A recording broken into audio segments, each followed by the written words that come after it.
आप सभी को नमस्कार। अ, मित्रों, हमारे लिए यह बेहद प्रसन्नता की बात है कि इन दिनों हम लोग जनसुलभ पुस्तकालय कहन कोश की ओर से अ, जाने-माने कवि भागवत रावत जी पर एकाग्र आयोजित कर रहे हैं और आज की इस कड़ी में यह बेहद सुखद संयोग है कि हमारे साथ रचनाकार और अंग्रेजी की प्रोफेसर रही प्रज्ञा रावत जी जुड़ी हुई हैं। मैं उन्हें मंच पर आमंत्रित करता हूँ। प्रज्ञा जी नमस्कार, हार्दिक स्वागत। नमस्कार अर्पण जी, आपका भी स्वागत। मित्रों, प्रज्ञा रावत जी चंद्रकांता जी और भगवत रावत जी की दूसरी संतान है। 5 भाई बहनों में दूसरे नंबर पर हैं, 4 बहनें और 1 भाई।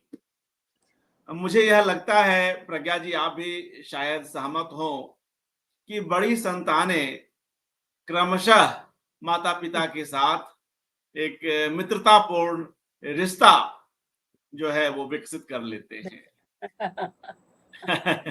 आपके सिलसिले में भी जितनी बार आपसे बातें होती रही, यही लगा कि आप बिल्कुल उस लेवल पर जाकर अपने पिता को देखते, समझते और महसूसते हैं।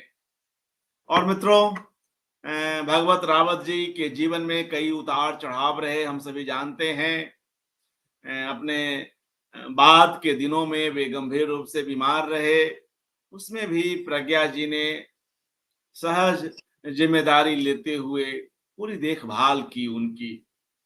और आज के इस वक्तव्य में मुझे लगता है कि यह भी एक महत्वपूर्ण हिस्सा होगा आज के वक्तव्य का, जिसमें प्रज्ञा जी भगवत रावत जी के मित्रों को लेकर अपनी बात रखेंगी।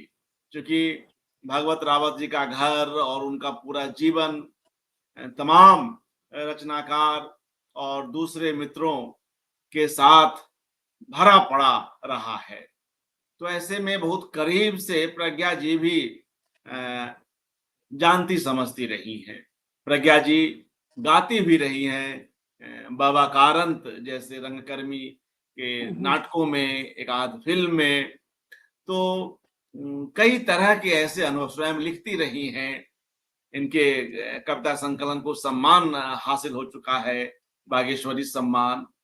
तो ऐसे में मित्रों, आज की इस कड़ी में प्रज्ञा जी न सिर्फ भागवत जी के जो यह एक बड़ा दोस्ताना पक्ष वाला जो उनका जो अ, व्यक्तित्व का एक चटख रंग है, उन रंगों को हमारे सामने अपने ढंग से प्रस्तुत करेंगी।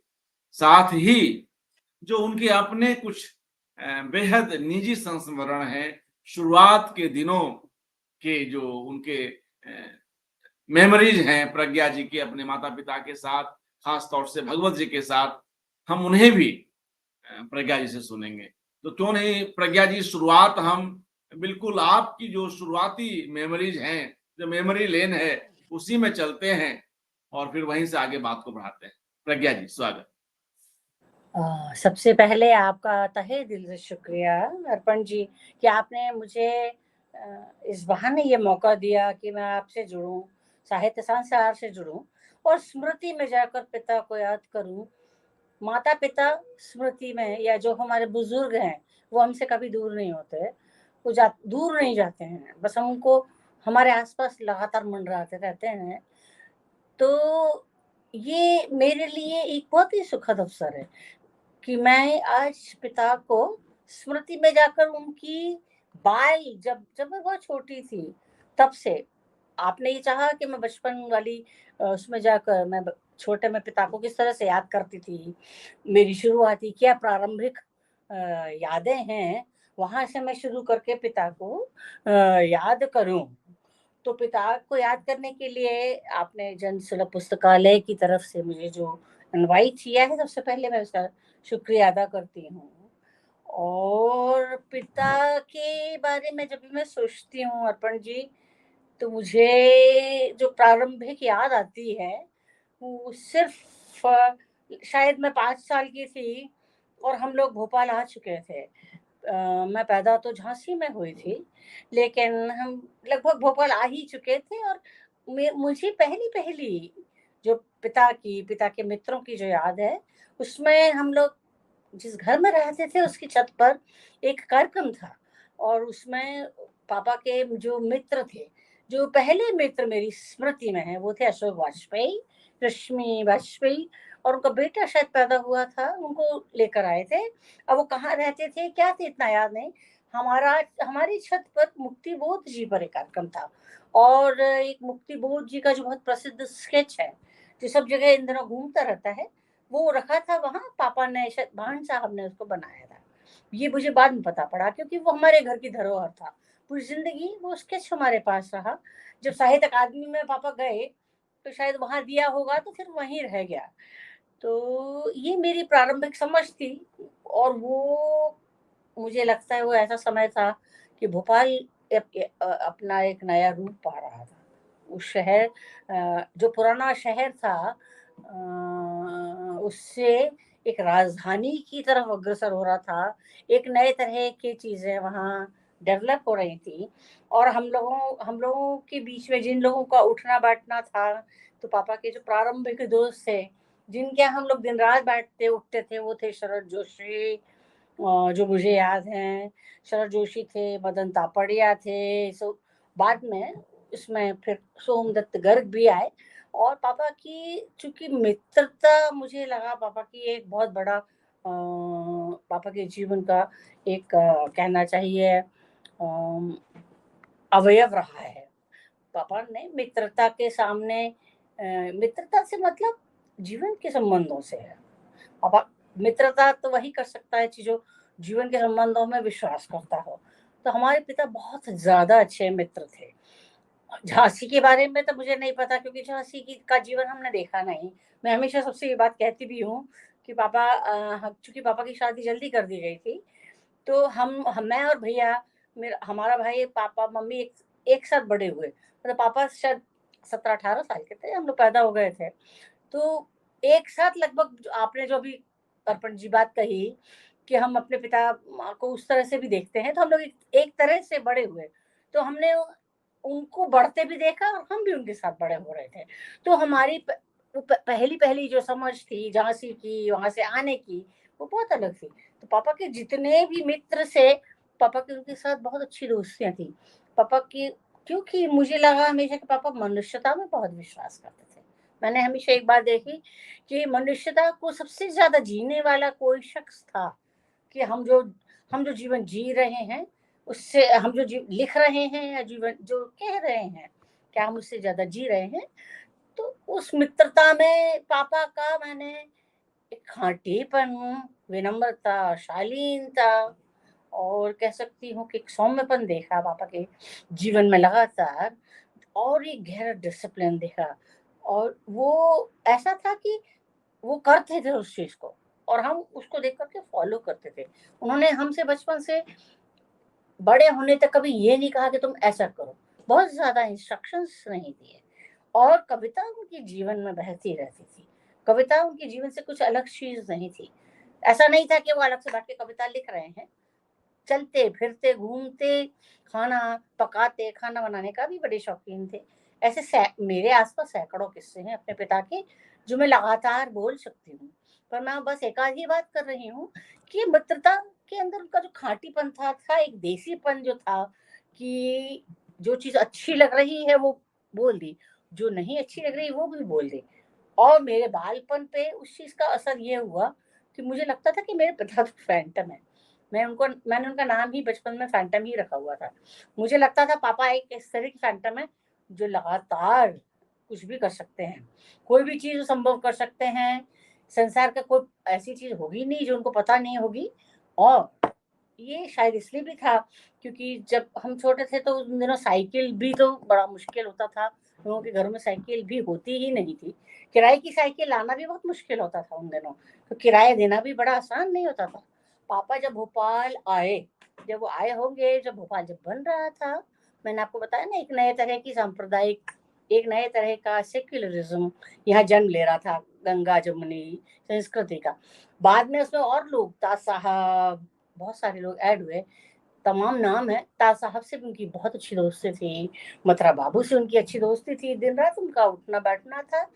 लेकिन इस सब के बीच में वो कविता के लिए अपना जो समय निकालते थे, और वो हमेशा मुझे एक बात कहते थे, उनको मैंने हमेशा एक बात कहते सुना कि कविता जीवन से कोई अलग चीज नहीं है, ये जो तुम कर रही हो, ये तुम खाना बना रही हो, यही तो कविता है। तो उनके लिए कविता करियर की तरह कभी भी नहीं रही। मैंने इन दिनों देखा है हमने कि कविता को हम एक करियर की तरह देखने लग गए हैं। हमारे पिता के लिए कविता और करियर के बीच में बहुत बड़ा फर्क था। मुझे लगता है कि मैं एक कविता से शुरू करना चाहती थी सुनाना, चूंकि उनका जन्मदिन है आज, तो मुझे उनकी 2-3 कविताएं बहुत ज्यादा पसंद है। यहाँ पर पापा ने एक कविता लिखी थी, यहीं पर, अभी कुछ देर पहले यहीं पर तो था, अभी कुछ देर पहले यहीं पर तो था, यहीं पर सब कुछ, तुम्हारा मन मेरा मन, तुम्हारा रूप मेरा रंग, सब कुछ यहीं पर तो था, उठो दोनों मिलाकर खोजें, मिल जाएगा, आखिर कहाँ जाएगा, हमने यही कहीं रख दिया होगा, देखना जब हम बेखबर होंगे तब अचानक दिख जाएगा। मैंने बताया कि मुझे अपने पापा की कविता, हमारे पिता की कविताएं मुझे बहुत ज्यादा पसंद है। मैं अपने पिता की कविता था कि जो कविताएं लिखी जा रही हैं उसमें क्या सारा हम सारे समग्रता की बात कर पा रहे हैं। छोटे में मैं ये भी सोचती थी कभी कभी कि पापा ये जो कविता लिख रहे हैं ये तो शायद अभी होगा ही नहीं। 20 साल बाद हमको पता पड़ा कि ये चीजें बाद में घटित हुई। सारी कविताएं अपने आने वाले 20 साल पहले का एक तरह से पता बता देती थी, ऐसा मैं सोचती थी। मैं एक दूसरी कविता सुना रही हूँ जो मुझे बहुत पसंद की कविता है ना। शुरू की कविताएं हैं ये पापा की।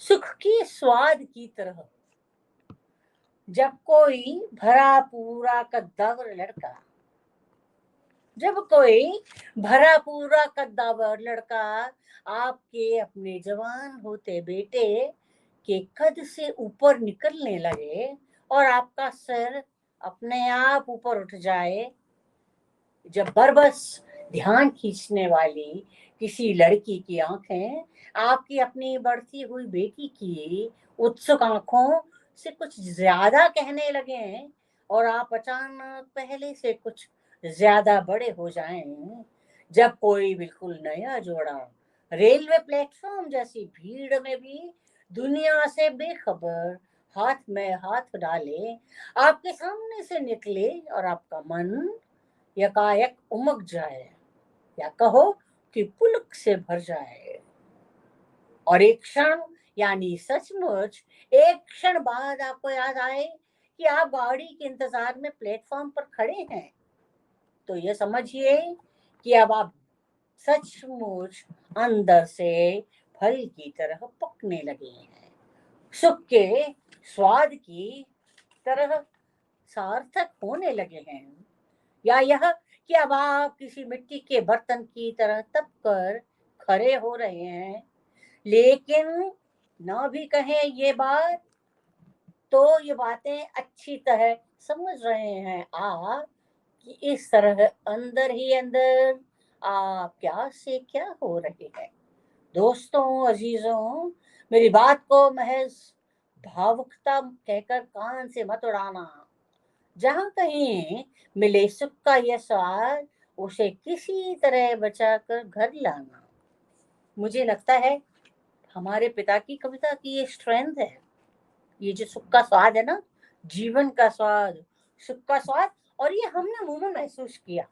एक बार का वाक्य मैं आपको सुनाऊं, मैं बीए में पढ़ती थी और चूंकि मैंने अंग्रेजी साहित्य लिया था, मैंने ये बताया ना कि संस्मरण मेरे पास बहुत ज्यादा है।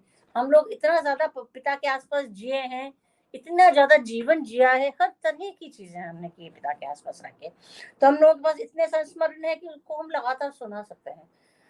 पापा, एक बार की बात है, मैं बीए में पढ़ रही थी और मेरा अंग्रेजी साहित्य विषय था, तो उसमें थॉमस ग्रे की बड़ी फेमस एलिजी है। तो क्या हुआ कि पढ़ते पढ़ते मुझे कुछ समझ में नहीं आ रही थी वो चीज। मैंने पापा से कहा कि चूंकि पापा से सब प्रश्न पूछती थी मैं, हर चीज उनसे मेरी आदत थी डायरी में पीछे कुछ नोट कर लेती थी, और जब कभी पापा फ्री होते थे तो कभी कभार 15 दिन में 20 दिन में एक बार हल्की से 5 मिनट उनसे बात करना होती थी मेरी। मैंने कहा पापा ये ग्रे की एलिजी तो मुझे बिल्कुल भी समझ में नहीं आ रही, क्या है ये? तो पापा ने कहा कि क्यों, क्या बात है, तुमने तो पढ़ा नहीं है? मैंने कहा नहीं पापा ये बात कठिन लग रही है, क्योंकि थॉमस ग्रे की एलिजी बड़ी कठिन चीज रही है और बड़ी, और तो उन्होंने, तब तक मुझे ये बात नहीं पता थी उस एलिजी के संबंध में, कोई उसकी बात कहानी नहीं पता थी कि पापा उसका अनुवाद कर सके। मैंने कहा कि पापा ये हमें समझ में नहीं है, तो उन्होंने कहा ऐसा करो तुम आज निकालो, पढ़ो उसको, बैठ करके पढ़ना, अभी जब तुम काम खत्म कर लोगे तो उसको एलिजी पढ़ना। मैंने धीरे से, मैं गई और मैंने बैठ करके मन से उसका पाठ करना, तो मैंने धीरे से जाकर के उसका पाठ करना शुरू किया। वाकई में मुझे धीरे धीरे धीरे जो दूसरा पाठ था ना उसका, वो जब मैंने दूसरा पाठ बैठ करके किया तो मुझे समझ में आने लगा। धीरे से मुझे ये बात समझ में आई कि हम जब किसी चीज का पाठ बहुत तन्मयता से करते हैं, अंदर से एक एक शब्द उतरते हैं, तब उसके बाद उन्होंने मुझे फिर वो बताया कि मैंने तो इस एलर्जी को ट्रांसलेट किया था जब वो थे महज इंटर में पढ़ते थे पिताजी, तब वो जब झांसी में इंटर में पढ़ते थे बुंदेलखंड कॉलेज में, तो उन्होंने उसको ट्रांसलेट किया था। और वो वृंदावन लाल वर्मा शायद उनके, नहीं मैं ऐसे संस्मरण में से एक चीज पढ़ के बताते हैं, उस कविता के संदर्भ में थोड़ा सा उन्होंने लिखा है, पूरी कविता नहीं पढ़ूंगी लेकिन उसके संदर्भ में एक स्टैंजा जरूर पढ़ूंगी। उसके संदर्भ में उन्होंने ये लिखा था कि उस एलर्जी को जब भी जो भी पढ़ाते थे तो वो उसी सेक्शन में पापा जाकर के बैठ जाते थे और वहां उसको बार बार समझते थे, और उन्होंने इसको ट्रांसलेशन करने के कारण 10-12 दिनों तक दाढ़ी नहीं बनाई थी जब तक उसका उन्होंने ट्रांसलेशन नहीं कर लिया। और इस एलर्जी का जो इम्पैक्ट था मेरे पर बहुत ज्यादा था, क्योंकि ये एलर्जी अपने आप में बहुत स्ट्रांग थी। मैं उसका पहला स्टैंजा जो मुझे याद है अभी बताती, और मैं इसे भावानुवाद मानती हूँ। उसमें इन्होंने, पापा ने ये लिखा था, महत्वपूर्ण है, कि आज से लगभग 40 वर्ष पूर्व 1937 में मैंने अंग्रेजी के कवि थॉमस ग्रे की इस प्रसिद्ध कविता का भावानुवाद किया था। उन दिनों बुंदेलखंड कॉलेज झांसी उत्तर प्रदेश में बीपी दरबारी अंग्रेजी साहित्य पढ़ाते थे। उन जैसे बिरले अध्यापक से यदि इस कविता को पढ़ने का सौभाग्य मुझे न मिला होता तो यह भावानुवाद मुझे कभी संभव न होता, क्योंकि ये एलिजी संसार की प्रसिद्ध एलिजीज में से है, जो संसार की एंथोलॉजी में जो प्रसिद्ध कविताएं हैं उनमें से एक है। तो इसका जो पहला स्टैंजा है वो ये है, The curfew tolls the knell of parting day, the lowing herd went slowly over the lea, the plumen homeward flows his weary way, and leaves the world to darkness unto me. तो पापा ने ये पूरी बहुत लंबी कविता है, उसका पहला ही स्टैंजा जो था ये मैं आपके लिए पढ़ रही हूँ। गांव की कब्रिस्तान में लिखा गया एक शोक, गिरजे का घंटा कह रहा कि सांझ हो रही, the curfew tolls the knell of parting day, गिरजे का घंटा कह रहा कि सांझ हो रही, कहीं दूर की पगडंडी पर गाय रंभाई, श्रम से भारी पैर कृषक घर लौट रहे हैं, मुझे अकेले में निश्चय सांपें डसने आई। ये पहला स्टैंजा है उसका, लंबी कविता है, इसको कहीं पढ़ के कभी डालूंगी जरूर मैं, क्योंकि ये सिर्फ उसका ट्रांसलेशन नहीं है, उसका भावानुवाद है, वो उतनी ही स्ट्रॉन्ग है। और इस एलिजी की, ये तो बहुत ही प्रसिद्ध एलिजी है। इसका जो सेकंड स्टैंजा है उसमें लिखा था उन्होंने, अंधकार बढ़ रहा छा रही नीरवता, बस पंखी की साएं साएं पड़ रही सुनाई, भेड़ों की घंटी जो मीठी लोरी गाकर कोई उन्हें सुलाए, यूं कानों तक गई। ये तो इस एलिजी का, जब मैंने इसको पढ़ा तब मुझे ये बात समझ में आई कि जो पापा कहते थे कि किसी भी चीज का पाठ या उसका दूसरा पाठ कितनी महत्वपूर्ण अवधारणा है साहित्य के लिए। क्योंकि हम इन दिनों जब भी साहित्य की बात करते हैं तो इतना सारा लिखा जा रहा है, और अभी नहीं, हमेशा अच्छा भी बुरा लिखा गया और बुरा भी लिखा गया। ये अपना समय की छान में सब चीजें हट जाती है। जो अच्छा होता है वो रह ही जाता है, जो खराब होता है अपने आप चीजों से दूर हट जाता है। लेकिन पिता का ये विश्वास कि वही कविता अच्छी है जिसका दूसरा पाठ संभव है, इसके बारे में थोड़ी सी मैं आगे बात करूंगी। लेकिन यहाँ पर मैं थोड़ा सा डिविएट करके मैं पापा की बीमारी पर थोड़ी सी बात करूंगी। एक ऐसा व्यक्ति जिसके आसपास, क्योंकि मैंने कहा ना पापा के इतने सारे आयाम हैं कि उन पर हम लगातार बात कर ही सकते हैं, पर मैं छोटी छोटी सी बात करके अपनी बात खत्म कर दूंगी। तो उनको पथरी की तकलीफ हो गई थी 1961 में, पापा को हुई थी, और 61 में पथरी बन के निकलना शुरू हो गया था। वो बिल्कुल एक रेगुलर अक्रेंस था उनके लिए, कैल्शियम ऑक्सलेट्स थे बाद में, और वो एक लंबा चौड़ा मसला था, वो तो एक बहुत लंबी कहानी है। फिर उनके ऑपरेशंस भी हुए, बाद में पापा डायलिसिस पर भी रहे, और लेकिन मैंने ऐसी जीवटता किसी व्यक्ति में नहीं देखी कि जो बीमारी के बावजूद, इतने बीमार होने के बावजूद पापा ने कभी बैठ करके चीजों का रोना नहीं रोया, बैठ के किसी चीज की शिकायत नहीं की। बल्कि पापा जब भी खड़े होते थे कहीं, तो आप देख के कह नहीं सकते थे। हम तो बहुत बड़े हो गए तब हमको पता नहीं था कि पापा का बीपी हाई होता है, पापा को स्टोन की प्रॉब्लम है। जब बहुत बड़े हुए तब अपनी अपनी चीजें समझे। बड़े होने के बाद बच्चे देखते हैं ना कि पापा को शायद तकलीफ थी उस दिन, तो बाद में हम लोग उस चीज का निष्कर्ष निकालते हैं कि ये पथरी की बीमारी बहुत खतरनाक होती है। वो बाद में तो फिर पूरी जिंदगी लगभग 20 साल वो एक किडनी पर ही रहे। हालांकि किडनी उनकी बॉडी में थी लेकिन निकाली नहीं थी, लेकिन अंदर थी, डिफंक्ट थी। और फिर उनके दोनों किडनीज के भी ऑपरेशन हुए, एक बॉम्बे में हुआ, एक भोपाल में हुआ। जब भोपाल में उनका ऑपरेशन हो रहा था, संगीत के इतने शौकीन थे ना, तो पापा बोलते हैं डॉक्टर फड़, यहाँ पर डॉक्टर थे, उनसे कहते हैं कि मुझे तो ऐसा करो, उसका कुमार गंधर्व का कैसेट लगा दो। संगीत के बेहद शौकीन थे, एक ज़माने में बहुत अच्छा तबला भी बजाते थे, बहुत ज़्यादा सीखा नहीं था, लेकिन अच्छा गाते थे, अच्छा बजाते थे, और बिना सीखे बहुत अच्छी खासी वो, मतलब कह सकते हैं जो उनके कॉलेज के जो बच्चे थे रीजनल कॉलेज में जहाँ से वो रिटायर हुए, पापा बहुत अच्छे शिक्षक भी थे, वहाँ से उन्होंने बच्चों के साथ अपनी उनकी वो कर लेते थे कि उनके साथ बैठ के तबला बजा लिया, कोई गा रहा है कुछ कर रहे हैं, तो पापा ही तबला बजाते थे। पापा ढोलक तो बहुत अच्छे बजाते ही थे, वो एक अलग चीज, उनका वो वाला पक्ष तो बहुत ही स्ट्रांग था। और ईश्वरी की फागें हमारे यहाँ बहुत अच्छे से मम्मी पापा दोनों मिलके गाते थे। तो हमारे घर में ना हमेशा त्योहार बनना, उत्सव मनना, ये चाहे कितना कोई बीमार है कुछ है, लेकिन शाम को तो हम लोग बैठ करके, हमारे घर में ऐसा था ही नहीं कि हम बैठेंगे चुपचाप और सिर्फ बैठ करके शाम यूं ही निकल जाएगी। हर त्योहार बनेगा, हर त्योहार पर ढोलक बजेगी, जन्माष्टमी पर हम लोग गाएंगे। तो ये सब चीजें हमारे जीवन की इतनी सुंदर परंपरा थी। और बाद में इसलिए हम लोग, भाई भी हमारा बजाता था, बहनें भी बहुत अच्छा डांस करती हैं, तो इसलिए हमने गाया, गाते भी रहे हम लोग। तो ये जो एक ईश्वरी की फागे भी पापा बहुत पसंद, शौक से गाते थे।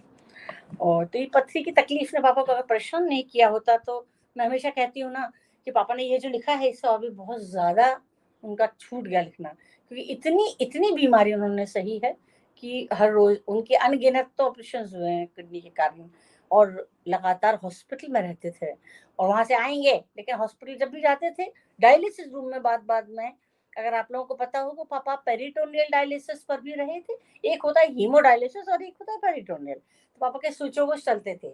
भाई ने उनको ज्यादा बेहतर जीवन देने के लिए पेरिटोनियल डायलिसिस पर शिफ्ट किया था। वो एक पूरा अलग सिस्टम होता है, उसके लिए मैंने भी ट्रेनिंग ली थी। तो पापा उसमें जब जाते थे तो उसमें अपने आप डायलिसिस करना होता है, तो हम लोगों ने अपने घर में कमरा बनवा दिया था, उसमें अंदर बैठ के कोई होता है तो वहां कुछ करेगा नहीं, कहते थे बेटा मुझे पेन दे दो तुम, क्योंकि मैं ही उनके यहाँ सोती थी। तो बैठ के उन्होंने दिल्ली सीरीज लिखी थी, जिस वक्त हम लोग सोच भी नहीं सकते कि सांस ले पाएंगे। हम लोग कितनी शिकायतें करते हैं अपने जीवन से। हमने पिता को कभी मैंने अपने पिता को कभी शिकायत करते देखा ही नहीं। वो कहते थे हम लिख लें। मतलब कविता की धुन तो उनके अंदर ऐसी बसी थी कि डायलिसिस कर रहे हैं और दिल्ली सीरीज लिखी और मुझे सुनाते जाते, देखो हमने कविता तो वो सबसे पहले हम लोगों को ही सुनाते थे। तो पथरी की इस विकट बीमारी में भी उन्होंने ये सब लिख लिया। खैर अपने पिता से मैंने पाठ करना भी सीखा। वो जब ये इस बात की बात करते थे कि हमको पाठ ऐसा होना चाहिए कि अपने आप। तो जब मैंने अंग्रेजी जब एलर्जी धीरे से अपने शांत मन से पढ़ी, धीरे धीरे पढ़ रही थी, तो मुझे लगा कि हाँ अब तो ये मुझे समझ में आ रहा है, कुछ कुछ शब्द तो मुझे समझ में आ ही रहे। पाठ बहुत जरूरी चीज होती है। आपने जो लिखा हो तो है ही, वो एक अलग चीज है। ये एक बहुत बड़ा डिबेट है, इसको छोटी सी सेंटेंस में नहीं खत्म कर सकती। साहित्य इतनी छोटी चीज नहीं है, या कविता इतना का वितान इतना छोटा नहीं होता कि हम उसको 2 शब्दों में बोल के खत्म करें। ये इस यहाँ शुरू होता है, और हर किसी के कविता के अपने मानक होते हैं, तो वो एक अलग चीज है। तो हमने पिता से ये सब चीजें सीखी। अब ये उन्होंने लंबी कविताएं भी बहुत सारी लिखी।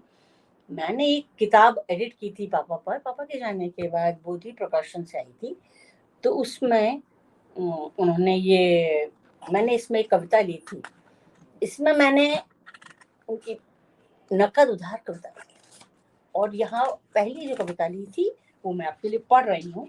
इसलिए पढ़ रही हूँ कि ये हमारे लिए पिता, हमारे लिए ये था, पिता के लिए साहित्य ये था। जब मैंने साहित्य लिखना शुरू किया, मैंने 40 बरस की उम्र में एक तरह से छपी हूँ, बाद में लिखना शुरू किया। तो उन्होंने मुझसे ये कहा था कि अगर एक बार बातों बातों में किसी से कह रहे थे कि कुछ पाना है तो मत आना साहित्य में। किसी और से कहते थे हम लोगों को, तो किसी और से जब कुछ संबोधन करते थे तो हम समझ जाते थे कि हमारे लिए हो रहा है ये। तो उनकी ये कविता मुझे बहुत ज्यादा पसंद है। मैंने इसको इसके पहले पृष्ठ पर ली है। ये उनकी सच पूछो तो जो संकलन था उसमें से थी। अर्पण जी, मैं पढ़ूं इस कविता को? हेलो जी जी जी बिल्कुल, हाँ, स्वागत। इस कविता का वो शीर्षक नहीं था, सच पूछो तो मैं भी नहीं था। मतलब पापा के लिए जीवन ये था, कविता ये थी। यह महज कोरा कागज नहीं है, यह महज कोरा कागज नहीं है, इसका रेशा रेशा मस्तिष्क की शिराओं की तरह जागृत है। यह महज कोरा कागज नहीं है, इसका रेशा रेशा मस्तिष्क की शिराओं की तरह जागृत है। इस पर लिख रहा है जो उसे लिखना चाहिए, इसलिए कि लिखना जरूरी है, इसलिए कि रास्ता कोई और नहीं लिखने के सिवाय। खासकर ऐसे समय में जब पशुओं के लिए अभयारण्य खोले जा रहे हों और आदमियों को गिन गिन कर निशाना बनाया जा रहा हो, जब अपने काले रंग के लिए आदमी सारी उम्र जेल में बिताता हो, जब अपने समय के भयानक सच को नाटक में दिखाता आदमी बीच सड़क पर मार दिया जाता हो, ऐसे समय में जब डरे हुए स्वार्थी हाथ आदमी के खून में रंग जाते हैं, तब खून की एक एक बूंद जो कहती है उसे लिखा जाना चाहिए। इसलिए नहीं, लिखा जाना चाहिए, कविता से कहानी से हटकर भी लिखा जाना चाहिए। इसलिए नहीं कि लिखकर अमर होना है, इसलिए कि मर मर कर लिखना है। ये उनकी जीवन का एक तरह से वो था कि हमको पाने के लिए नहीं लिखना है, मर मर कर लिखना है। लिखना एक, अगर हम कवि हैं, और जो कवि हैं वो जानते हैं कि वो कवि हैं, और जो फैशनेबल कवि हैं वो भी जानते हैं कि फैशनेबल कवि हैं, लेकिन यहाँ उसके बरक्स एक सीरियस पोइट्री की बात है ये, कि वही कहते हैं कि मर मर कर लिखना है। तो मुझे ये पापा की कविता बहुत पसंद है, तो मैंने इसको लिया था। और इस संकलन में मैंने कुछ उनकी लंबी कविताएं भी ली थी, और इसलिए ली थी कि मुझे लगा कि एक नकद उधार उनकी कविता थी बहुत शुरू की। नकद उधार एक उनके प्रारंभिक समय की लंबी कविता थी एक तरह से, जो उन्होंने लंबी कविताएं लिखी, लगभग 18 लंबी कविताएं लिखी हैं, सीरीज भी। तो उसमें अथरूप कुमार कथा से लेकर के उत्तर पटकथा बनाम स्वराजी हिंद तक है वो।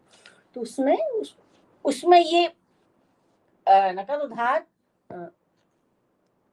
बहुत पीछे छूट गई, कई बार नोटिस नहीं हुई, पर मैंने चूंकि नकद उधार वाला पूरा समय जिया था, तो वो तो एक लंबी कविता है, मैं उसे सुनाऊंगी नहीं, पर उसको मैंने इसमें लिया था।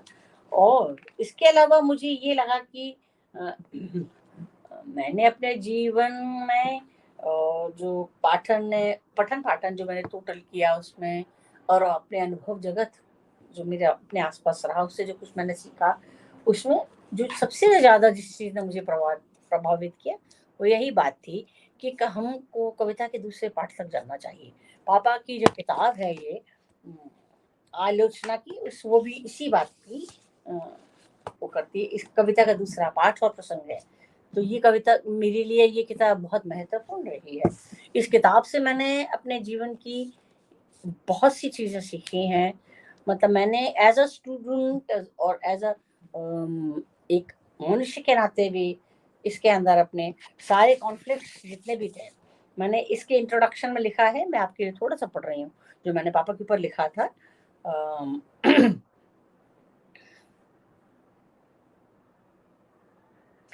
अपने जीवन के अनुभव जगत और पठन पाठन में के अलावा जिन बातों ने मुझे लिखने के लिए सबसे ज्यादा प्रभावित किया, वह था अपने पिता का कविता के प्रति अटूट प्रेम।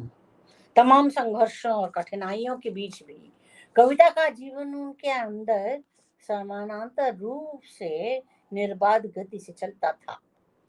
उन्होंने कभी किसी परिस्थिति में लिखना नहीं छोड़ा।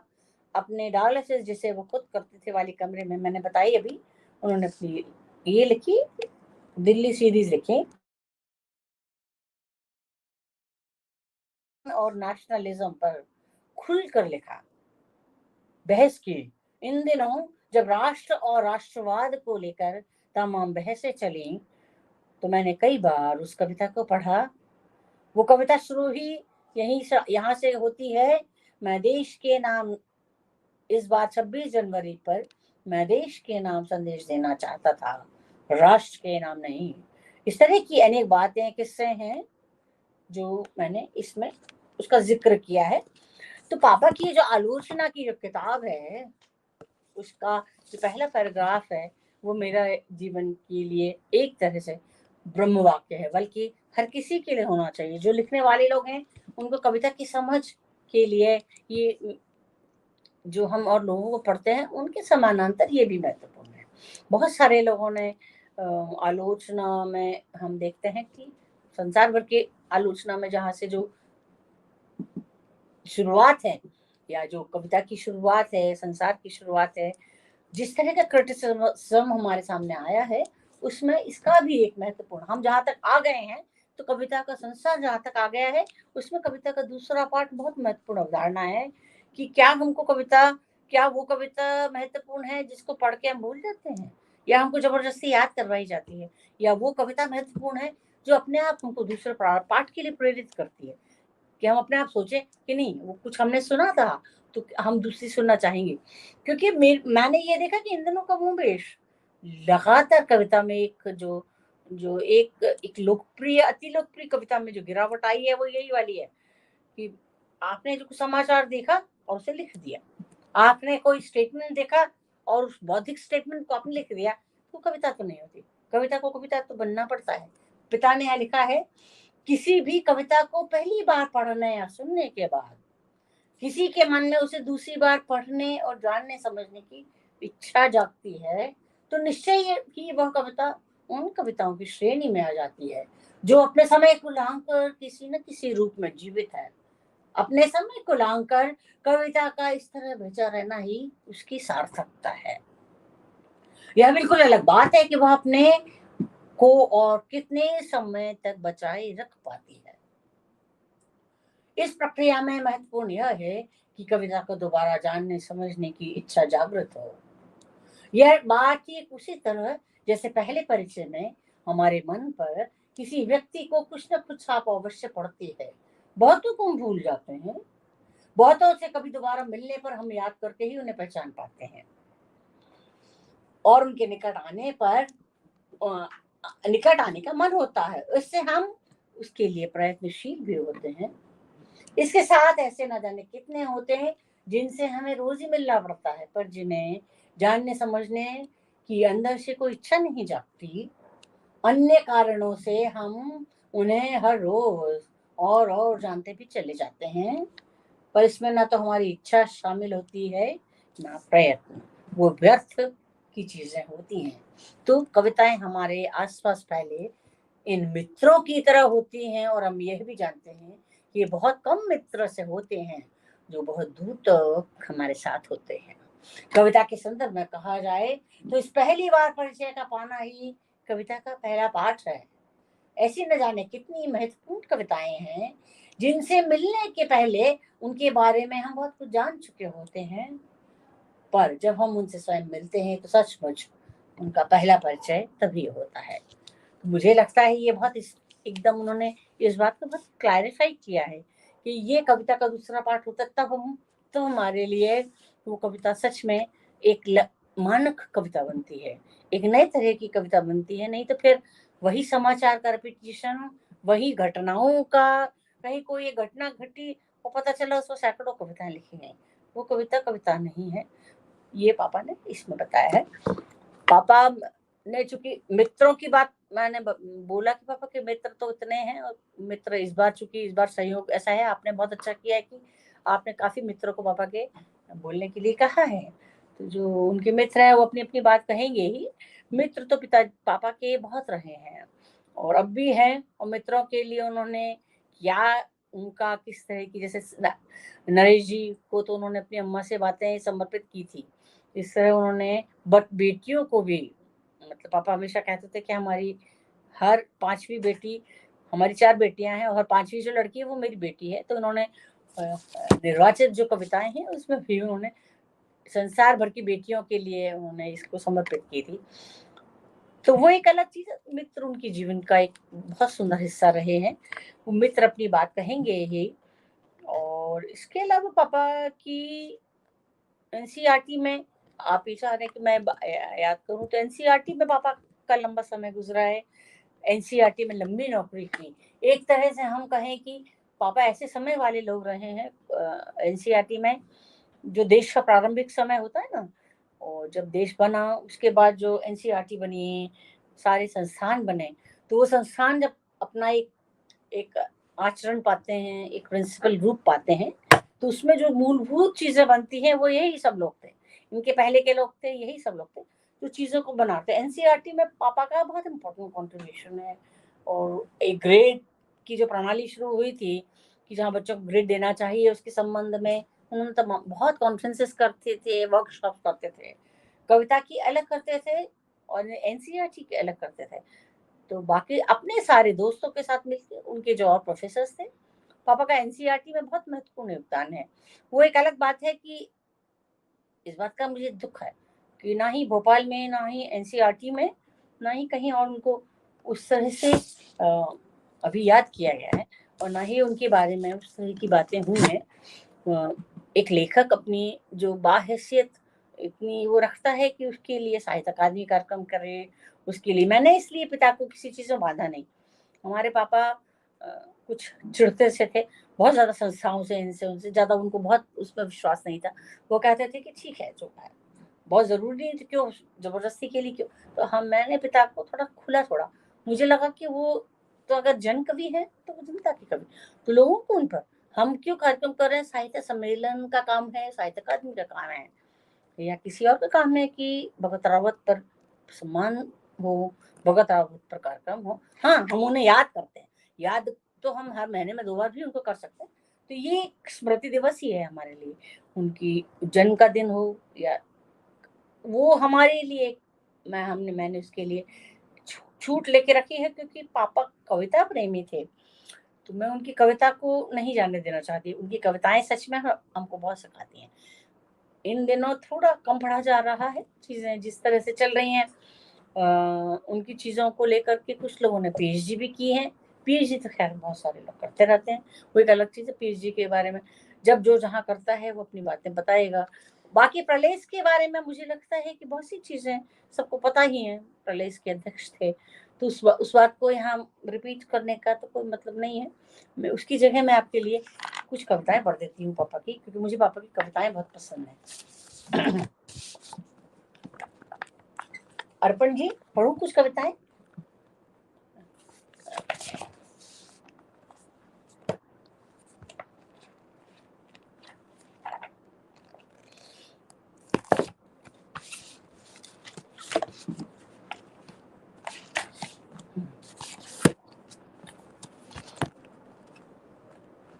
उनकी आखिरी लंबी जो कविता है, मैं सोचती हूँ वो आधी पढ़ती हूँ आपके लिए।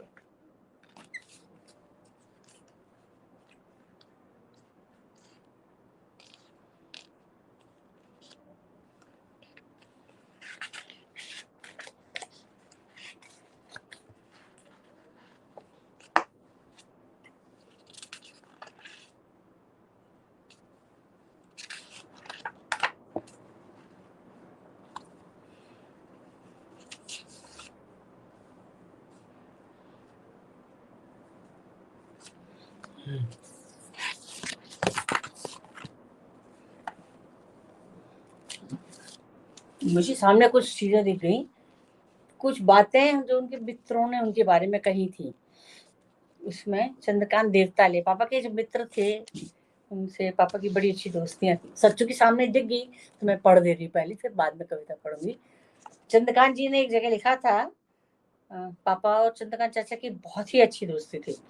जब भगवत 60 का हुआ तो मैंने कहा था, अगर वह हॉकी खेलता तो हिंदुस्तान की टीम में होता, अगर वो तबला बजाता तो किशन महाराज होता के बगल में बैठता, अगर नाचता तो बिरजू महाराज होता, और अगर वह लोक गायक होता तो तीजन बाई जैसा गाता। वह कवि हुआ तो अपने ढंग का कवि हुआ, भगवत हुआ। उसकी कविता में हॉकी के ट्रैक्स, गाने की आवाज, अभिनेता की टोन, ये तमाम चीजें होती हैं। हर कविता में नाटक होता है, हर कविता में किस्सा होता है। भगवत के अंदर अपने ढंग है, भगवत के अंदर अपने ढंग से है ये सब चीजें। ये चंद्रकांत देवताले ने उन पर लिखा था। और विश्वनाथ त्रिपाठी जी ने एक बार लिखा, जो बात कही उसमें है, घर के कितने रूप हैं भगवत के यहाँ, और ऐसी पंक्तियां, दो बच्चों की दूरी पर वो सुई में धागा डालते डालते कब से सो गई। ये बिंब है, क्या शिल्प, क्या संवेदना, ये सबसे बड़ा शिल्प है। इससे कोई देखे ना देखे, इसे कोई देखे ना देखे, ये बहुत बड़ा शिल्प है। ये तो फिर उसकी सब, अगर उस तो फिर उसकी समझ को क्या कहा जाए। मेरा कहने का मतलब ये है कि ये कविता दो बच्चों की दूरी पर, पापा की प्रसिद्ध कविता थी ना, दो बच्चों की दूरी पर सो गई है वो, जाने कब से सुई धागा हाथ में लिए हुए है ना, सिलते सिलते। एक कविता तो बड़ी विचित्र है और हिम्मत की बात है। भैया भगवत रावत ने लिखा है, औरत की लगभग जवाब दे गए शरीर को जबरदस्ती राजी करने की तरह। बहुत हिम्मती है भगवत रावत, बड़ा साहस चाहिए। औरत के लगभग जवाब दे गए शरीर को जबरदस्ती राजी करने की तरह। प्रगतिशील कवियों ने औरतों पर बड़ी अच्छी कविताएं लिखी हैं, सच है। पर एक और बड़ी दूरी पर ये कविता कितनी करुणा पैदा करती है ना। यहाँ पर वासना, श्रृंगार, अश्लीलता कहाँ कितनी दूर जाकर रह जाती है। ये विश्वनाथ त्रिपाठी जी ने लिखा था।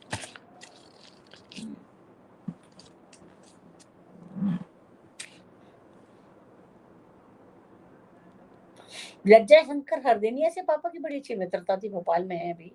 इन दोनों ने मिलकर भोपाल में एक लंबा समय भोपाल की सेकुलर वैल्यूज को क्रिएट और रिक्रिएट करने में हरदेनिया जी के साथ पापा ने बहुत महत्वपूर्ण काम किए। हरदेनिया जी ने लिखा है कि मैं जिस काम में संलग्न हूँ, धर्मनिरपेक्ष था। मेरा बहुत लंबा अनुभव है कि भगवत रावत जी पूरी तरह से उन मूल्यों के प्रति समर्पित हैं। रचना में तो हैं, परंतु मैदान में भी हैं। हम लोगों ने मिलकर बहुत सारा काम साथ में किया है। कमला प्रसाद ताऊ जी बोलते थे, उन्होंने लिखा था बहुत अच्छा। कमला प्रसाद जी ने लिखा था, जो कवि अपनी कवि यात्रा जीवन से शुरू करता है, धरती, हवा, पानी, आग से अपने अनुभव कोश को संवारता है, लाख ज्ञानी विज्ञानी होकर आसमान में घर नहीं बनाता, औरों के अनुभवों की नकल नहीं करता। कितना भी गहरे उतरे या ऊंची उड़ान भरे, उसकी भाव तरंगे दौड़ते दौड़ते अपनी देरी छू लेती हैं। जहाज का पंछी बार बार अपने जहाज में लौट आता है। शब्द रावत के शब्दों में कहें तो आखिर प्यास तो पानी से ही बुझेगी, आखिर भूख तो घर की दाल रोटी से ही मिटेगी। मैं तो भगत रावत की योजना प्रगतिशील लेखक संघ ने क्यों बनाई, उनकी अनवरत जीवन साधना और काव्य साधना की इस जटिल द्वंदात्मक एकता की पहचान ने बनाई। भगत रावत ने अपना हक कैसे हासिल किया, इसके लिए उनकी काव्य पंक्तियों से ही जाना जा सकता है। दुनिया का सबसे कठिन काम है जीना, और से कहीं कठिन उसे शब्द के अर्थ में रख कर दिखा पाना। कमला प्रसाद जी ने ये लिखा था पापा के लिए।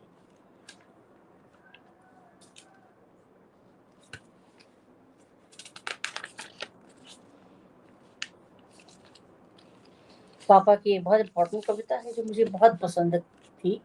ये इसका शीर्षक है, क्या इसीलिए धारण की थी यह देह, क्या इसलिए धारण की थी यह देह कि देहों को कटता हुआ देखूं, क्या इसलिए उठा था इतना कि कद घटता हुआ देखूं, क्या इसलिए पाया था बचपन कि तरसता हुआ देखूं, क्या इसलिए बनाया था घर कि उजड़ता हुआ देखूं, क्या इसलिए रखा था सीने में, क्या इसलिए रखा था सीने में, क्या इसलिए रखा था सीने में कि सड़कों पर बहता हुआ देखूं, क्या इसलिए किया था प्रेम कि आंखों में मरता हुआ देखूं, क्या इसलिए जलाई थी आग कि धुआं उठता देखूं।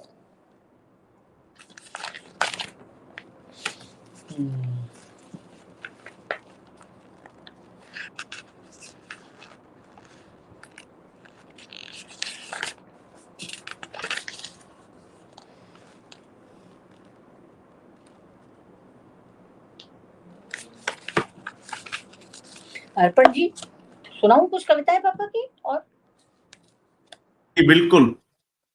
और प्रज्ञा जी, उत्तर उनसे पटकथा जुड़ी सुनाऊं? कुछ, हाँ बिल्कुल, और उनसे जुड़ी कुछ बातें भी बतलाएं, जो कि आप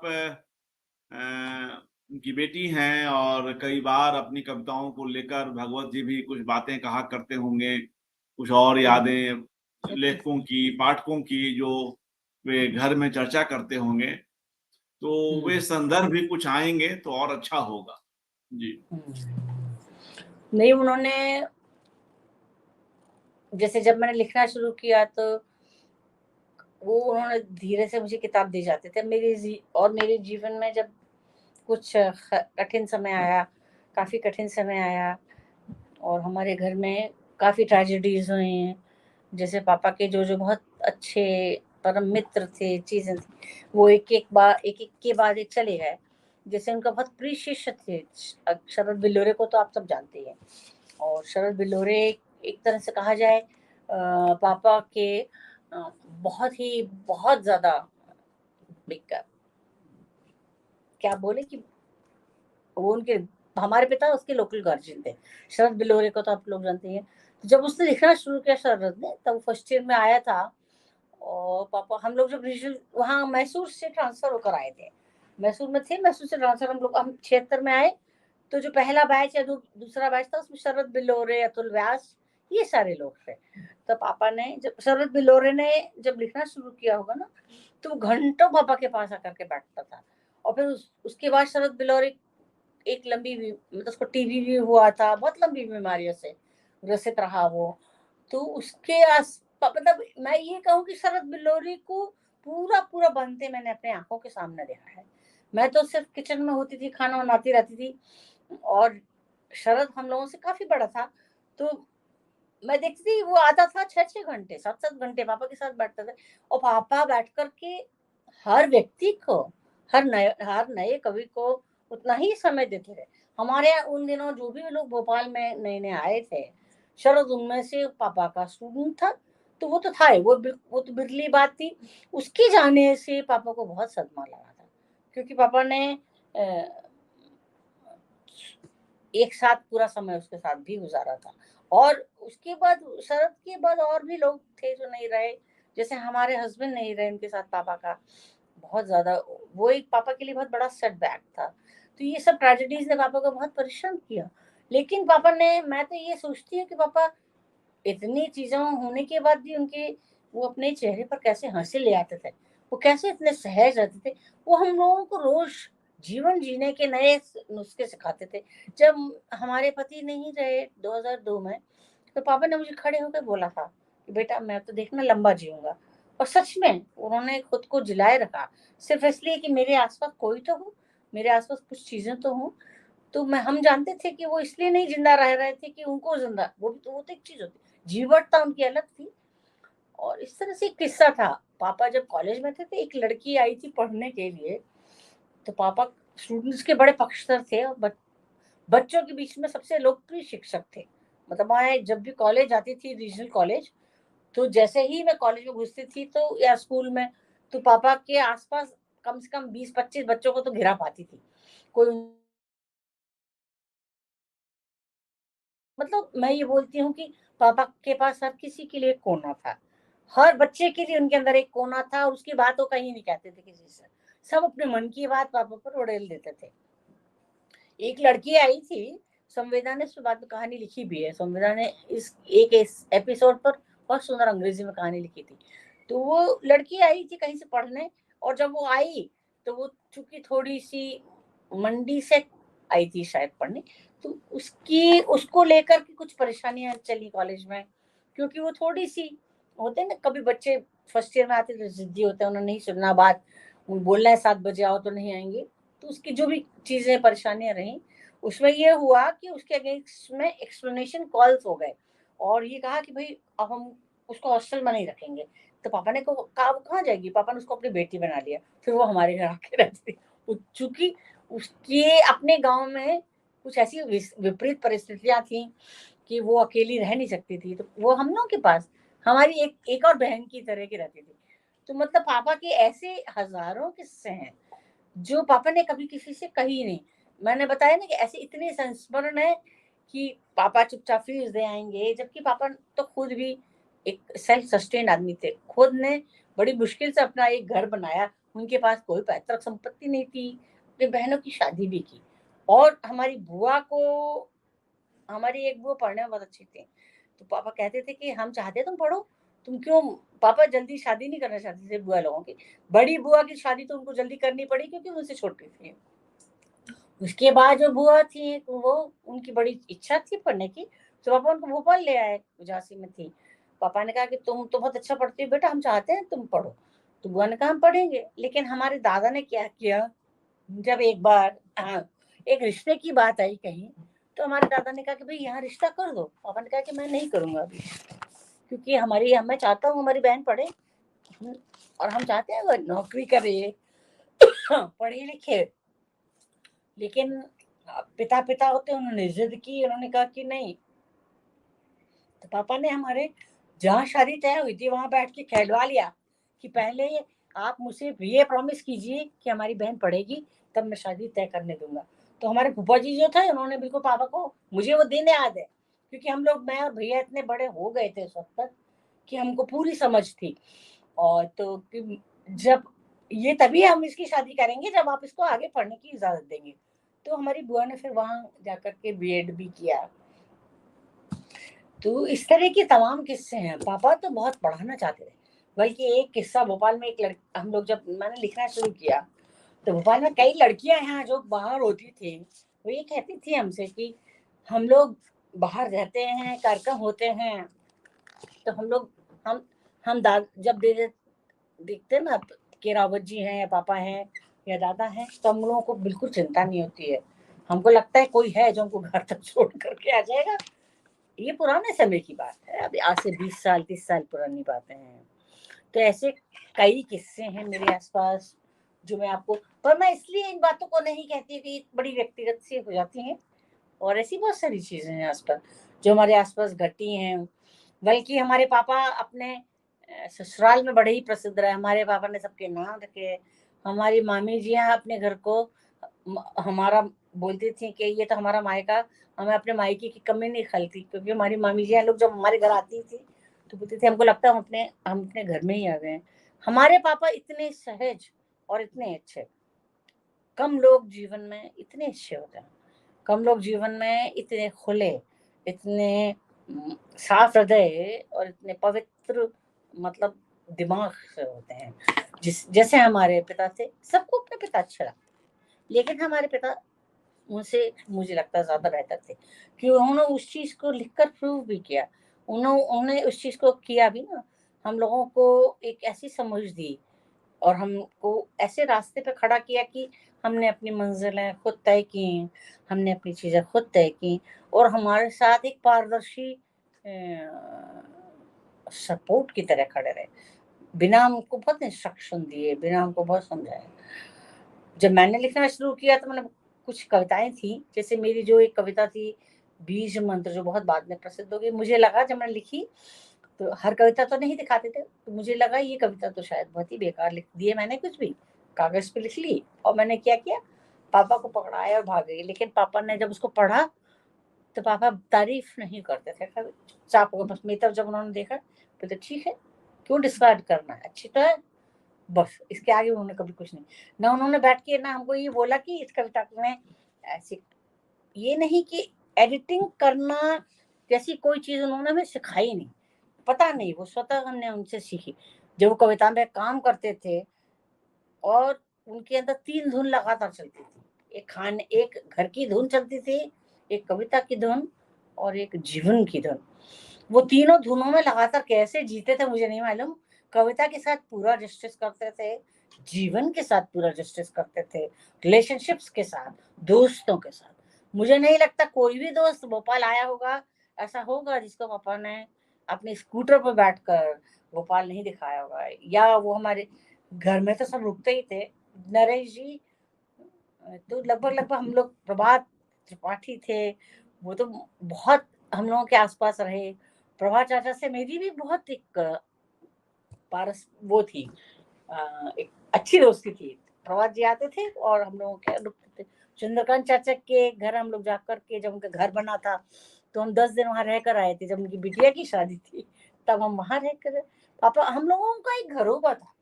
और पापा के सबसे अभिन्न मित्र थे सोमदत्त। सोम चाचा की जब डेथ हुई, तो उसने उनको बहुत ज़्यादा तोड़ दिया, क्योंकि सोमदत्त गर्ग एक ऐसे व्यक्ति थे जो जो एक तरह से कहें कि एक पापा और सोमदत्त में कोई फ़र्क ही नहीं था। जो पापा के जो प्रारंभिक मित्र थे ना, सोमदत्त, वाजपेयी, फजल ताबिश और ये सब लोग, इन सब की दोस्तियाँ बहुत ज़्यादा थी, बहुत ज़्यादा दोस्तियाँ थी। इनको ये एक-दूसरे के लिए बहुत ज़्यादा समर्पित थे। और सोम चाचा ने तो मेरा नाम, हमारे घर में यही था, मेरा नाम पम-पम सोम चाचा ने रखा हुआ था। मुझे घर में वो पम-पम कहते थे और प्रज्ञा मेरा नाम धनंजय ताऊजी ने रखा था शायद, जहाँ तक मुझे ऐसा ख़्याल है। तो सोम चाचा और पापा की आवाज़ भी एक सी थी।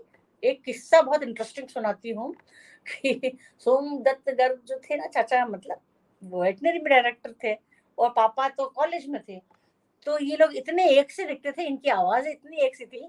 एक बार क्या हुआ, कहीं मार्केट गए, तो एक व्यक्ति ने पूरा शुरू हो गया, देखिए साहब मैं आया था और आप मिले नहीं और ये नहीं, कुछ मुर्गी-वुर्गी का, वो वेटरनरी डायरेक्टर थे सोमदत्त।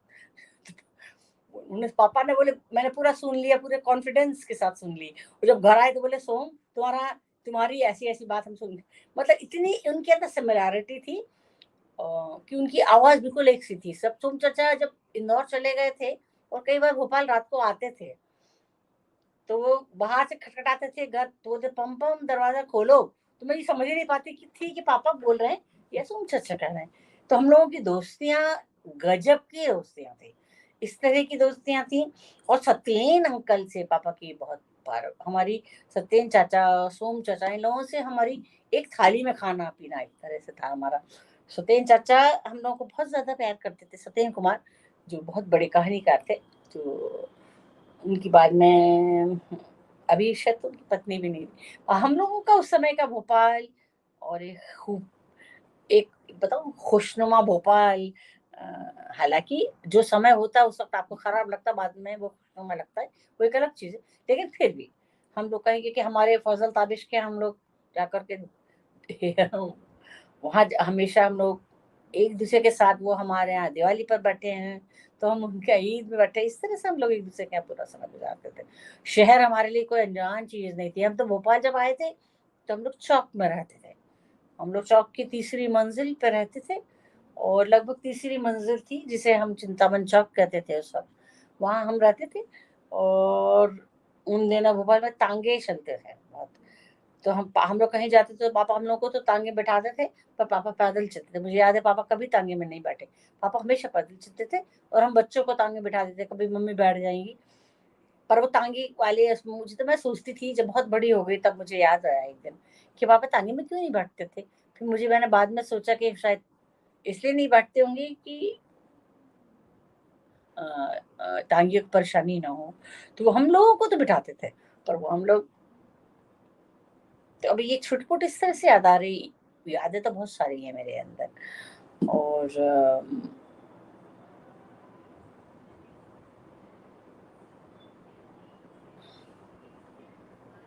जी वापस साहित्य का जी अच्छी याद जी जी मेमोरी लेन में जाने की कोशिश कर रही हूँ। अभी क्या होता है बहुत सारी चीजें भूल भी जाते हैं, बहुत सारी इंपॉर्टेंट चीजें भी आपको याद भी नहीं रहती। और मैं एक बहुत ही रफ वे में इस तरह, ये मेरा कोई वो जी नहीं हुआ, इसको आप एक नहीं, एनेक्डोट इसका कह भी सकते हैं। जी इसकी भी अपनी एक खुशबू है कि हम कहीं से कोई बातचीत कर लें, कोई भी सिरा पकड़ लें, है ना? और वह समय जो इन लोगों ने जिया, आप लोगों ने भी उस समय को इतने करीब से देखा, उस समय में वे शहर, वे लोग किस तरह से अ, अपना भोपाल आकार एक गढ़ सुंदर रहे शहर, थे। भोपाल में इन सब लोगों का बड़ा ही देश की जो कला संस्कृति में जो एक वो आना चाहिए था उसको, उसमें इन सारे लोगों का बड़ा ही कंट्रीब्यूशन है। उस वक्त ये सारे लोग मिल करके बैठते थे तो एक उत्सवी माहौल होता था भोपाल में, जो उत्सव तो होता ही था, हम लोग जाते थे बैठते थे। तो मैंने तो लगभग भोपाल में रह के कोई ऐसा है ही नहीं जिसको मैंने सामने से बैठ करके कितनी बारी नहीं सुना होगा। अब अब कभी कभी नहीं भी जा पाते, लेकिन हमने तो कुमार गंधर्व थे, इन सबको बुलाया जाता था, हम लोग सुनते थे। तो साहित्य जी, कला और संस्कृति की एक से पापा, इसीलिए हमने अपने घर में शायद मुझे आज बोलने में लग रहा है कि मैं बहुत ही टूटी फूटी भाषा में बात कर रही हूँ, लेकिन हमने कभी इतनी टूटी फूटी भाषा में बात की ही नहीं। हमारी भाषा में हमेशा एक तारतम्यता रही। जब तक पापा थे हम लोग इतना मिलते थे, लेकिन मुझे तो इस बात का दुख है, थोड़ा दुख है, पापा के जाने के बाद वो चीजें मैंने बहुत कोशिश की, मैंने पूरी अपने जी जान लगा दिया कि मैं उसे रिवाइव कर सकूं, मैं वो चीजें करूं, लेकिन लोग अब चीजें थोड़े अलग शेप में आ गई हैं, अलग तरह की हो गई हैं। लोग किसी से मिलना ही नहीं चाहते हैं, सिर्फ इसलिए मिलते हैं कि किसी काम में होगा, किसी का कहीं किसी से काम होगा या कहीं कविता पाठ होगा, और उसमें अब वो मजा चला गया है। तो इससे ज्यादा अच्छा है बैठ करके अपने घर में लिखो पढ़ो। और अब हम लोग प्रज्ञा जी जो कुछ एक चित्र हैं उन चित्रों को यहाँ पर दिखलाते हैं अच्छा और अच्छा। जी उन चित्रों के बहाने भी कुछ और बातें निकल कर आएंगी। हाँ हाँ तो बिल्कुल। जी जी, तो मैं कुछ एक चित्र यहाँ पर रखता हूँ जिसमें भगवत जी और तमाम दूसरे रचनाकार हैं। जी कुछ बताएंगे प्रज्ञा जी? ये भीष्म तो साहन भीष्म जी साहनी जी की फोटो है। भीष्म जी साहनी जी के साथ है पापा, ये वहां शायद दिल्ली की फोटो रही, भीष्म साहनी है ये। जी बिल्कुल। और जहाँ जिस चित्र की जो कथा होगी वह भी बतलाइएगा। ये इसकी कथा शायद संवेदना, जब क्योंकि संवेदना गई थी तब दिल्ली, तो उससे ज्यादा पता होगी। तो क्योंकि मैंने बाद में लिखना शुरू किया, मैं बाद भीष्म साहनी जी के साथ जो फोटो है ना ये वहां की है, दिल्ली की है या भोपाल की हो मुझे मालूम नहीं, लेकिन वो शायद संवेदना बता पाएगी इसकी। संवेदना ने एक संस्मरण लिखा था मेरे ऊपर, उसमें इसकी जिक्र है। और ये तो पापा का वो है, ये इसमें आशुतोष जी हैं, ये सब लोग हैं। ये पापा का वो है, भभूति वाला है, नहीं या वागीश्वरी सम्मान है भभूति, भभूति मिल रहा है पापा को, भभूति भभूति नहीं, एक शिखर सम्मान, शिखर सम्मान शायद। और ये तो वो है, ये सब राजेंद्र, ये पापा के सब मित्र मंडली, ये शिखर सम्मान वाला होगा या भभूति, मुझे तो याद नहीं है। ये तो सुरेंद्र राजन है, ताऊ जी पापा हैं, और सारे लोग हैं, सब लोग पहचाने जाएंगे, उदय प्रकाश हैं, नागार्जुन बाबा हैं, राजन चाचा हैं, सोम चाचा हैं, कमला प्रसाद जी हैं, और यहाँ कौन दिख रहा है, मैं एकदम पहचान नहीं पा रही हूँ अभी मैं भी मैंने ही भेजी है आपको। तो ये पापा के उससे भंडार से, ये शायद ताऊ जी ने ली हो फोटो, सत्यनारायण ताऊ जी ने ही ली थी शायद ये फोटो।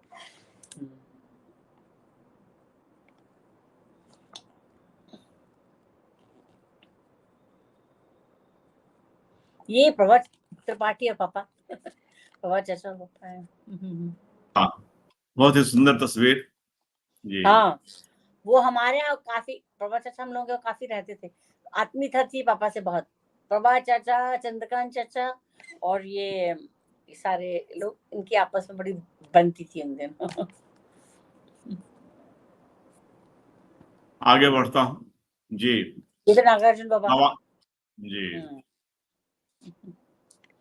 ये घर की ही है, अब पता नहीं है कहाँ, घर की ही है। हाँ, ये घर की है, हमारे घर की है जी। ये हमारी माँ, ये हमारी मम्मी है नागार्जुन बाबा, और ये हमारा बेटा हुआ था तब की, मेरा बेटा हुआ और हुआ था तब बड़ा बेटा मल्हार हुआ था वाह जी। 1988। अच्छा अच्छा जी जी जी। और कुछ चित्र देख लेते हैं जी। हाँ हाँ, ये करण जोशी, उसके पीछे है मधुप जी, और ये सब लोग पापा के जो मित्र ना पापा, ये सोम चचा पापा, और ये मदन तापड़िया, और पापा के जो भोपाल के पुराने मित्र, उसमें जैसे सोम जी और शरद जी को तो सब जानते ही हैं, और कुछ लोग यहाँ के थे जो यहाँ के इंडस्ट्री, जो जिन्होंने पापा ने यहाँ मिलकर के बहुत सी चीजें शुरू की। भोपाल में एक कॉलेज भी इन्होंने कोशिश की थी खोलने की, उनके कुछ मित्र थे, पापा तो अलग हट गए थे, पापा तो फिर रीजनल स्कूल में पढ़ाते थे और रीजनल कॉलेज में पढ़ाते थे। पहले स्कूल में पापा ने नौकरी की थी, हमीदिया स्कूल, फिर रीजनल स्कूल, फिर रीजनल कॉलेज, इस तरह से पापा का नौकरी का उस था जी। और ये तो नवंबर नंबर जी है, ये वो ही, हाँ भभूति अलंकरण मिल रहा है, हाँ भभूति का है ये, भभूति का है जी ये, शिखर का नहीं था, वो भभूति का ही था। मैं तो सब बोल रही थी। जी। ये तो अक्षय एक जी है, कुछ है अक्षय बाबू, अक्षय कुमार जैन, जो स्वतंत्रता संग्राम में भी, ये झांसी, इनकी पत्नी भी झांसी की थी। ये काफी बाद में, अभी इनकी 99 ईयर्स के थे तब इनकी डेथ हुई। नवंबर जी को तो जानते हैं, ये अक्षय बाबू है बाकी साथ में। जी जी बिल्कुल। ये सब तो लोग इस पापा तरह के से बहुत करीबी जी लोग थे, बहुत करीबी जी लोग थे जी पापा। जी जी पापा के सारे दोस्त, पापा मित्रों के मित्र तय, अगर उनको कहें तो कोई बुरा नहीं होगा, कि दिन भर सिर्फ बहुत ही दोस्तियां करते थे तो इस तरह से हम लोग अब कार्यक्रम के समापन की ओर बढ़ चले हैं।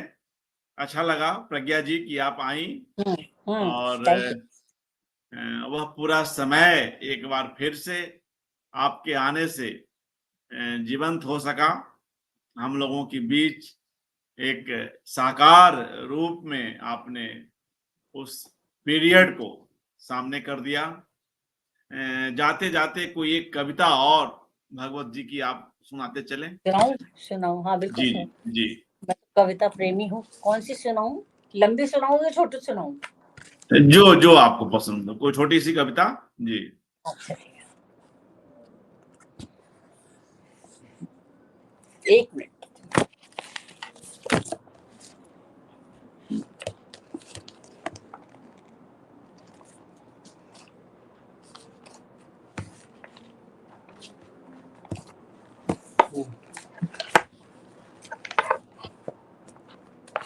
दो तीन कविताएं सुना देती हूँ।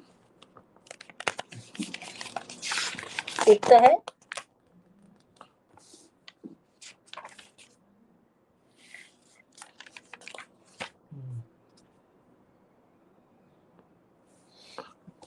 ऐसी कैसी नींद, पापा का जो संकलन था ना, वो मेरे लिए बड़ा महत्वपूर्ण था, और उसकी कविता है, ऐसी कैसी नींद।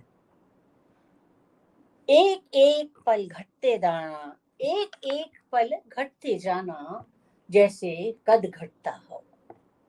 एक एक पल घटते जाना, जैसे कद घटता हो। एक एक कर सबसे कटते जाना, जैसे घर आंगन का कोई छायादार पेड़ कटता हो, या अनुभव भी कैसा उनके लिए जिन्होंने दुनिया भर को सचमुच अपना घर माना हो, बचपन से ही कितना कितना प्यार किया था। अब तो शायद अब भी वैसा ही हो, वह तो शायद अब भी वैसा ही हो, लेकिन सब कुछ इतना बदला, इतना, जैसे कुछ भी अपना नहीं। जिसे खूब जाना पहचाना जीवन भर तक, जिसे खूब जाना पहचाना जीवन भर तक, किसी एक दिन पता चले कि अब वह भी कितना अनजाना। बाकी उम्र तक आते आते इस जीवन का मर्म जानकर रिश्तों को तो पहले से ज्यादा घना घना होना था। इतना घोर अकेलापन, क्या बात हो गई। कुछ तो था बहुत जरूरी जो कहीं खो गया, वरना भाषा इतनी अवश्य तो न थी कि किसी तक एक दूसरे से के खामोशी से रोने की आवाज नहीं पहुंच पाती।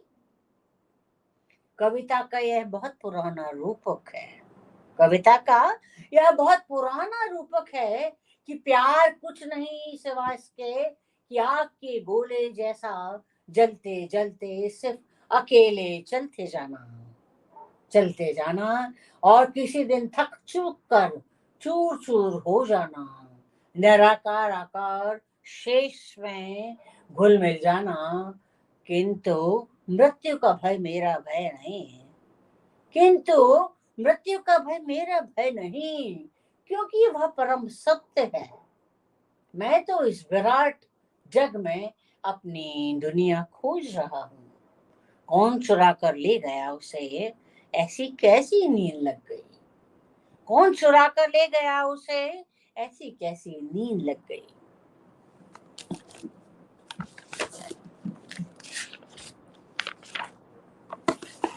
एक और सुनो।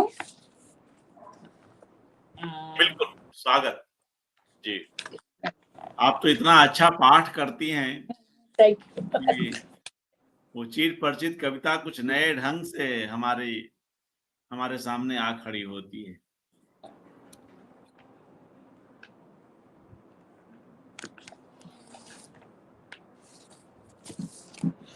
कविता ढूंढ रही हूँ, मुझसे कहीं गुम गई है। जब से 57 बरस का आदमी एक बहुत सुंदर कविता है।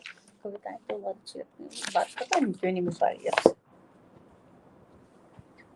एक मिनट देखती हूँ।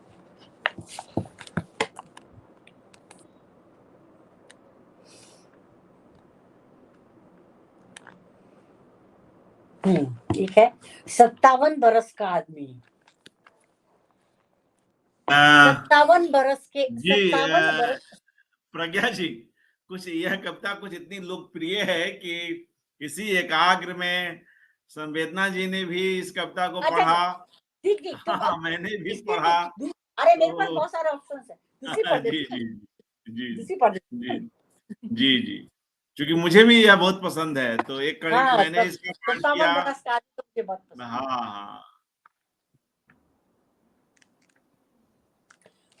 मैं ऐसा करती हूँ कि इसमें से आपको अतरूप कुमार जी कथा का शुरुआती हिस्सा दो सुना जी देती जी हूँ, जी क्योंकि मुझे जी लगता है अतरूप कुमार कथा में पापा ने एक नए, जैसे हम कहते हैं ना कि राम का रूपक तो रहा है, पापा ने अतरूप कुमार कथा में एक नया रूपक रचा था। इसलिए वो मुझे ये पूरी सीरीज, वो तो बहुत लंबी है, पूरी नहीं, उसकी शुरुआती सुनाऊंगी मैं, और इसलिए मेरे लिए वो कविता बड़ी इंपॉर्टेंट लगती है। बिल्कुल नया रूपक रचा था रूप कुमार को लेकर। यहाँ से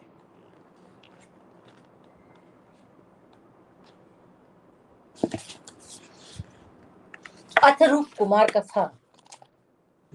ऐसे ऐसे एक राजा हते, ऐसे ऐसे एक राजा हते, हर कहानी यहीं से शुरू होती थी। कहानी कहने से पहले मम्मा लगाते थे लगाम। इस तरह की कहानियों सी झूठी, बातों सी मीठी, बातन की घोड़ा पे शक्कर पारे की लगाम, घोड़ा चला जाए किड़दुम किड़दुम किड़दुम, बड़ी दूर तक खिंचती थी लगाम, लगता था अब टूटी सांस, पर बीच में कभी टूटती नहीं थी लगाम, जब तक शुरू ना हो जाए कहानी कि ऐसे ऐसे हते एक राजा। हर कहानी में होता था एक राजा, राजा हमेशा होता था रूप, किसी न किसी जंगल में भटक जाता था। जंगल में भूख प्यास से अकेली भटकते राजा की दशा सोच सोच कर प्रजा होती थी बेहाल, प्रजा हो जाती बेहाल, त्याग देती अन्न जल, होने लगते पूजा पाठ, और उधर जंगल में हर बार घटता कोई ना कोई चमत्कार, मिल ही जाता राजा को कहीं ना कहीं कोई शरण, जहां हमेशा की तरह पहले से होती थी कोई ना कोई रूपवती कन्या, प्रजा कन्या, जिसे रानी बनाकर उदार राजा करता जंगल का उद्धार, चुकाता अपने राजा होने का कर्ज। राजा सहृदय पारखी, गुणवान, गुणग्राहक, कलावंत, दानी और दाता कहलाता। हर नई कहानी में राजा लौटता वापस महल में नई रानी के साथ, होती पूरी मनोकामना प्रजा की, करती बार बार जय जयकार। कहानियों के राजा रानी सचमुच के नहीं होते, कहानियों के राजा रानी सचमुच के नहीं होते, कहानियों में सिर्फ उनकी छवियां होती हैं, बनाई गई, गाई गई, सुनाई गई युगों युगों तक। प्रजा के द्वार, प्रजा के मुख से प्रजा के लिए, बचपन से बुढ़ापे तक नहीं रह गए राजा और रानी, चले गए राजपाट, ढह गए रूप महल, छवियां बची रही। इन्हीं छवियों ने जन्म दिया इस घोर कलिकाल में रूप कुमारों को, कलावंतों, गुणीजनों, गुणग्राहकों, सहृदय पारखियों। यह न कोई लिखा गया इतिहास, न वेद, न पुराण, न कोई कहानी, न कविता, बस केवल रूप कुमार कथा। इस तरह से रूप कुमार कथा शुरू। एक्चुअली रूप कुमार कथा में पहला जो है ना, उसमें इन्होंने पापा ने लिखा है इसका संदर्भ सोवियत रूस के विघटन से है, फिर यहाँ से उसका एक शुरू होता है, तो फिर वो लंबा है तो वो नहीं पढ़ रही मैं, बस आखिरी इसमें एक एक पल घटते जाना कविता सुना सकते, अब खत्म कर देते हैं।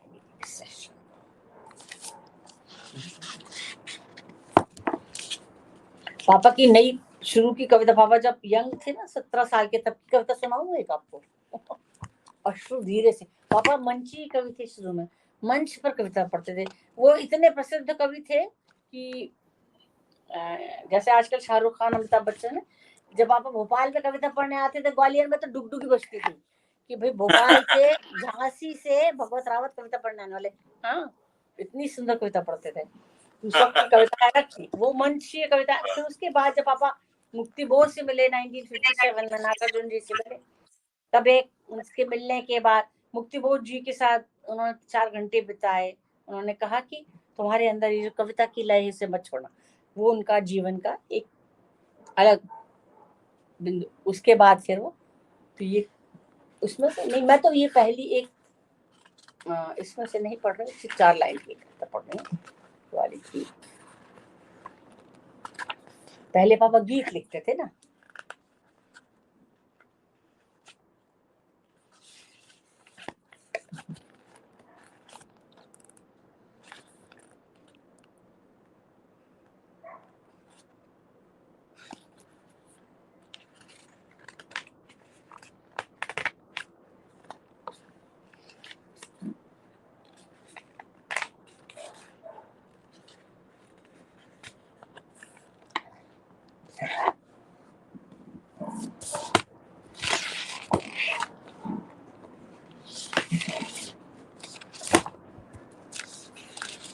मैंने एक कविता, हाँ, हमने उनके घर देखे से खत्म कर देती हूँ। ये बहुत इम्पोर्टेंट कविता है। हमने उनके घर देखे, हमने उनके घर देखे, घर के भीतर घर देखे, घर के भीतर घर देखे, हमने उनके डर देखे। हमने उनके घर देखे, घर के भीतर घर देखे, घर के भीतर घर देखे, हमने उनके डर देखे। शुक्रिया अर्पण जी। मैंने जी शुक्रिया, शुक्रिया प्रज्ञा जी हमसे जुड़ने के लिए और अपना समय देने के लिए। भगवत रावत जी जैसे एक सिद्धहस्त कवि और एक ऐसा कवि जो अपने जीवन में अपने स्वभाव से ही कवि बना है, उन पर इतनी सारी बातें करने के लिए घर परिवार की, पास पड़ोस की, लेखकों की, अपनी और उनकी कविताओं के इतने बेहतरीन पाठ के लिए बहुत बहुत शुक्रिया प्रज्ञा जी हमसे जुड़ने के लिए। धन्यवाद। आपने बल्कि मैं आपको धन्यवाद देना चाहती हूँ फिर से कि आपने इतनी तन्मयता से आप जो साहित्य की जो एक वो आग होती है उसको बना करके रखा है आपने। साहित्य एक फॉर्मेलिटी की चीज नहीं है, तो आपने साहित्य को उसका इतना ज्यादा स्पेस देते हैं। ये बात मैंने आज यहाँ बैठ के महसूस की, अच्छा लगा मुझे। और आपको उसकी खूब सारी शुभकामनाएं। ये बहुत ही अच्छा काम कर रहे हैं नेक। मतलब आप तो खुद ही बहुत बड़े साहित्यकार हैं, इसलिए इसको कर भी पा रहे हैं। जो खुद उस बात की समझ रखता है वही कर सकता है। लेकिन ये सबसे बड़ी बात होती है एक तल्लीनता से आदमी, एक तफसील से आदमी अपनी बात कहे, तो उसके लिए एक माकूल माहौल देना, समय देना। मुझे लगा कि आपका ये जो आपने जो क्रिएट किया है ये बहुत अच्छा है। हमारी तरफ से बहुत जी सारी शुभकामनाएं। जी जी नमस्कार, धन्यवाद। और मित्रों, भगवत रावत जी पर एकाग्र की कुछ एक कड़ियां आगे और भी आएंगी। आप लोग जुड़े रहें जनसुलभ पुस्तकालय कहन कोश से, और जिन पर इन दिनों हम लोग भगवत रावत जी को लेकर, उनकी कविताओं को लेकर, उनके जीवन को लेकर अलग अलग वक्ताओं को आमंत्रित कर रहे हैं। अलग अलग क्षेत्रों से लोग आ रहे हैं, अपनी बात रख रहे हैं। उनके मित्र भी हैं, नए लेखक भी हैं, उनके परिजन भी हैं, तमाम लोग। बहुत बहुत शुक्रिया, आभार।